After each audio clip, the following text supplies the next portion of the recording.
Praise the lord. సామెతల పుస్తకము 21వ అధ్యాయము 15వ వాక్యాన్ని చదువుకుందాము.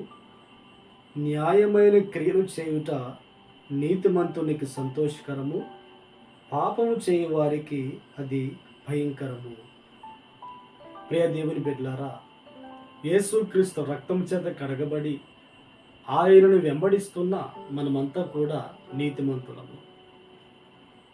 ఆ నీతిమంతులమైన మనము ఎలా ప్రవర్తించాలి అనేది ఇక్కడ మనము గమనించి ఉన్నాము.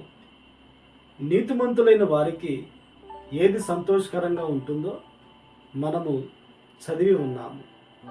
ఈ లోకములో ప్రతి వారికి కూడా వారు సంతోషించే కొన్ని ప్రాంతాలు ఉంటాయి, సంతోషించే వస్తువులు ఉంటాయి, సంతోషించే సమాచారాలు ఉన్నాయి.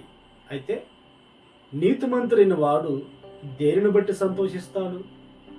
ఏ విషయాన్ని బట్టి సంతోషిస్తాడు? న్యాయమైన ప్రవర్తన చేసినప్పుడు అది అతనికి సంతోషాన్ని కలిగిస్తుంది. అంటే ఆ నీతిమంతుడు తన మాటలో న్యాయం ఉంటుంది, తన బ్రతుకులో న్యాయం ఉంటుంది, తన ప్రవర్తనలో న్యాయం ఉంటుంది, తన భక్తి జీవితంలో న్యాయంగా ప్రవర్తిస్తాడు. ఎక్కడ కూడా అన్యాయం అనేది కనిపించకుండా న్యాయముగా ప్రవర్తించడానికి నీతిమంతుడు బ్రతుకుతాడు, అలాగునే జీవిస్తాడు. అది అతనికి సంతోషాన్ని కలిగిస్తుంది. పాపములో ఎవరైతే జీవిస్తారో, అన్యాయముగా ఎవరైతే బ్రతుకుతూ ఉంటారో, వారు చేసే క్రియలను బట్టి, వారు ప్రవర్తిస్తున్న ఆ ప్రవర్తన బట్టి వారు భయపడుతూ ఉంటారు. మరి ఈ మాటలు వింటున్న నీవు యేసుక్రీస్తు రక్తం చేత కడగబడిన వ్యక్తివైతే, నువ్వు నీతిమంతుడివైతే నీ ప్రవర్తనలో న్యాయం ఉంటుంది. నీవు ఉద్యోగం చేయుచున్న చోట న్యాయంగా ప్రవర్తిస్తావు. నీ వ్యాపారంలో నీవు న్యాయాన్ని కనపరుస్తావు. నువ్వు చేసే పని అది ఏదైనా కానీ అందులో న్యాయంగా నీవు ప్రవర్తించే వ్యక్తిగా ఉంటావు. అప్పుడు అది నీకు సంతోషాన్ని కలిగిస్తుంది.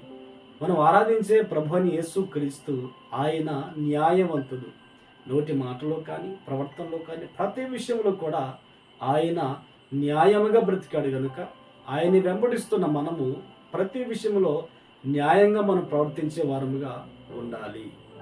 అందుకని మన బ్రతుకు దినములన్నిట న్యాయముగా ప్రవర్తించినట్లుగా మనము జీవించుదుముగాక.